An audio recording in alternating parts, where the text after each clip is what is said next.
નમસ્કાર કિસાન મિત્રો, હું છું ગોવિંદ સર. ઘણા ટાઈમથી ઘણા બધાના પ્રશ્ન હતા. જય દ્વારકાધીશ, જય માતાજી, હર હર મહાદેવ, જય મહાકાલ.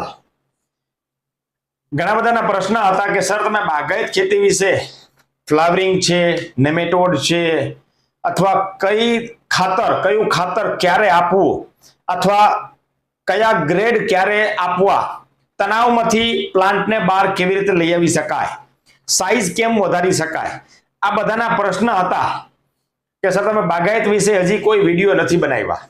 સાચી વાત છે, હું થોડોક કામમાં હતો, પણ હવે મારી ખુદની પણ બાગાયતની સિઝન શરૂ થાય છે.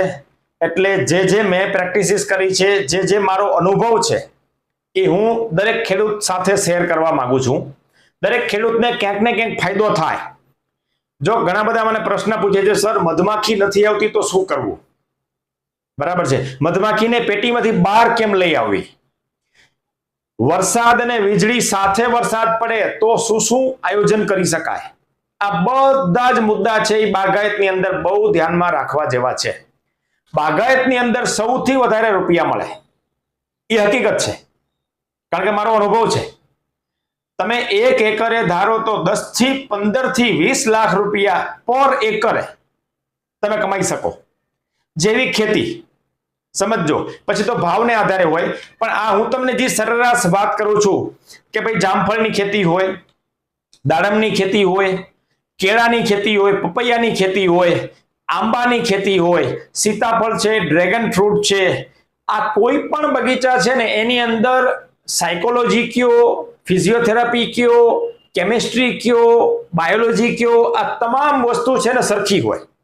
કારણ કે આને એક વખત વાવવાનું છે, પછી કાયમ એ જગ્યાએ જ રહે. તો એને કયા પોષણ આપવા, કઈ વસ્તુ કેટલા પ્રમાણમાં આપવી, કેવી રીતે આપવી, આ બધા જ મુદ્દા સમજવા જરૂરી છે. જો બાગાયતની અંદર પૈસા પુષ્કળ છે, પણ જો સમજણ અને જ્ઞાન ન હોય તો આ ખેતી તમારા કપડાએ કાઢી લે. આ હકીકત છે. અને આપે તો માલામાલ કરી દે, આ પણ હકીકત છે. એટલે જ્યાદાતર કિસાનોને છે ને માહિતી નથી. તો મારો ઉદ્દેશ છે કે મારા થકી કોકને ફાયદો થાય, કોકને જ્ઞાનનો ઉપયોગ થાય. જો ભગવાને કેવી રીતે કોને જ્ઞાન આપ્યું છે એ ખબર નથી. આપણે બનતી કોશિશે એવો પ્રયત્ન કરી કે આ પૃથ્વી ઉપર દરેક લોકો સુખી અને આનંદથી રહે, એને જ્ઞાન મળે, એ હેતુથી આપણો આ પ્રયાસ છે. નહીં કે કોઈને નીચા પાડી દેવા, કોઈના એગ્રો વિશે, એવો કોઈ આપણો ઈરાદો નથી. પણ ઘણી વખત હું કહેતો હું કે આ ગ્રેડ ઘરે બનાવો, તો હું કઈ રીતે શું કામ કહું છું? કારણ કે ઘણીવાર કેવું છે કે રો મટીરિયલ તમે જોવા જાઓ ને, હવે માની લો કે 1261 છે, 05234 છે, એ ગ્રેડ આપણે લિક્વિડ ફોર્મમાં બનાવીએ ને તો એ ઓક્સાઇડ ફોર્મમાં બને. એની અંદર બીજું મટીરિયલ ના હોય, શુદ્ધ પ્યોર ઓરિજિનલ મળે. બરાબર. હવે તમે પાવડર ફોર્મમાં જે વાપરતા હોય તમારી જાણ ખાતર, એની અંદર ફિલર મટીરિયલ નાખવામાં આવે.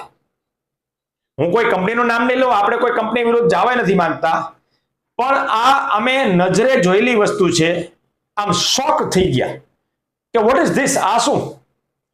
ખાતરની અંદર માની લો કે 1261 ની થેલી હોય 25 કિલોની, તો 100 કિલો 61% એમાં ફોસ્ફરસ હોય અને 12% 100 કિલો એમાં નાઇટ્રોજનનું પ્રમાણ હોય. તો બાકીનું શું? તમે ગણતરી કરવા જાઓ ને તો આશ્ચર્ય થશે. હવે તમે હું કઈ મોઢામાં નાખીને ટેસ્ટ તો કરવાના નથી, અને જ્યાદાતર ખેડૂત છે અને લેબ પણ નથી કરાવતા. પણ અમે એ જોયું ત્યારે આઘાત લાગ્યો કે કેવડી મોટી ખેડૂતો સાથે છેતરપિંડી થાય છે, જેની કોઈ સીમા નથી. આપણે એ પુરાવા રજૂ નથી કરવા, પણ એટલું તમે ભરોસો રાખજો કે એની અંદર નમકની માત્રા મિક્સ કરવામાં આવે છે. જ્યાદાતર કંપનીઓ, કારણ કે સસ્તું પડે, એની અંદર ફોસ્ફરસ અને પોટાશ યા નાઇટ્રોજન આ મિક્સ કરી અને ફિલર મટીરિયલ તરીકે ખેડૂતોને આપી દેવામાં આવે છે.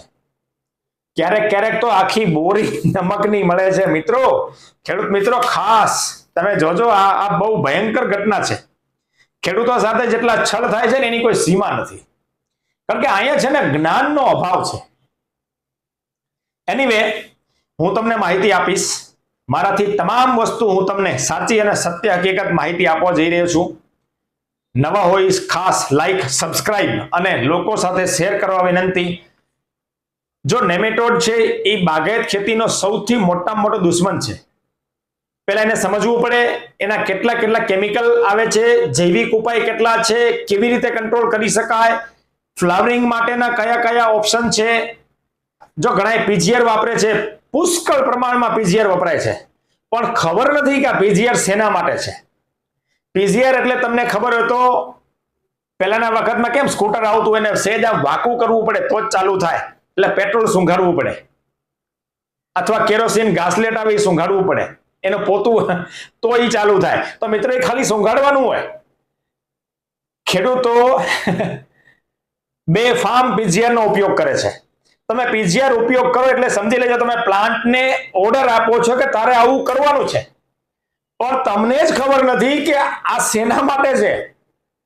પછી પ્લાન્ટ મૂંઝાય કે મારે કરવાનું શું છે, ફ્લાવરિંગ આપવાનું છે કે ફિક્સ કરવાનું છે કે સાઈઝ વધારવાનું છે કે નાઇટ્રોજન કંટ્રોલ કરવાનું છે કે પોટાશની અપટેક કરવાની છે. આ બહુ માયને રાખે છે.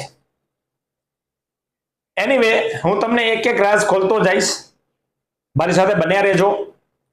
ખેતીનો આયામ બદલાવાનો છે. આપણે ખેતીમાં સૌથી વધારે મેક્સિમમ રૂપિયા કેવી રીતે મળી શકે અને કમાઈ શકાય એ ઉદ્દેશથી નાનામાં નાનો ખેડૂત છે એ પૈસાદાર થાય એ હેતુથી આપણે માહિતી આપવાના છે.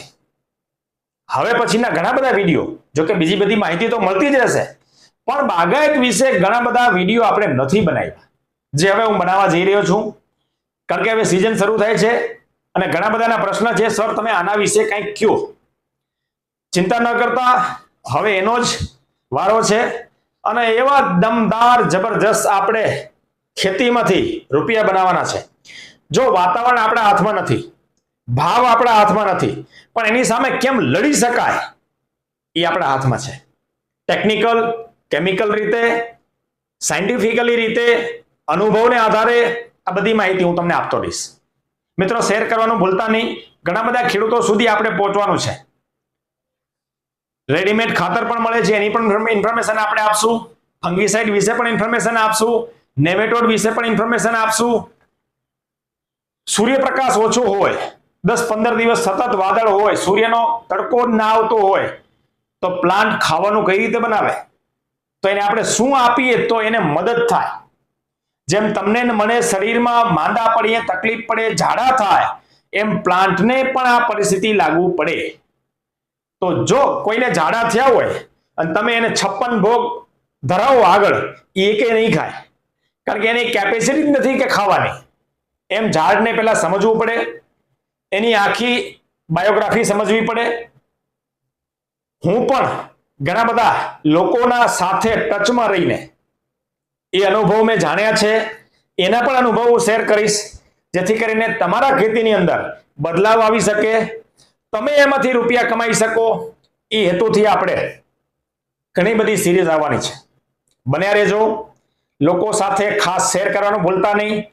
જે લોકો બાકી રહી ગયા હોય ખાસ સબસ્ક્રાઇબ કરી લેવા વિનંતી. જે માહિતી હશે એ સાચી હશે, અનુભવને આધારે અમે જે કરેલું હશે, અમે શું કરીએ છીએ.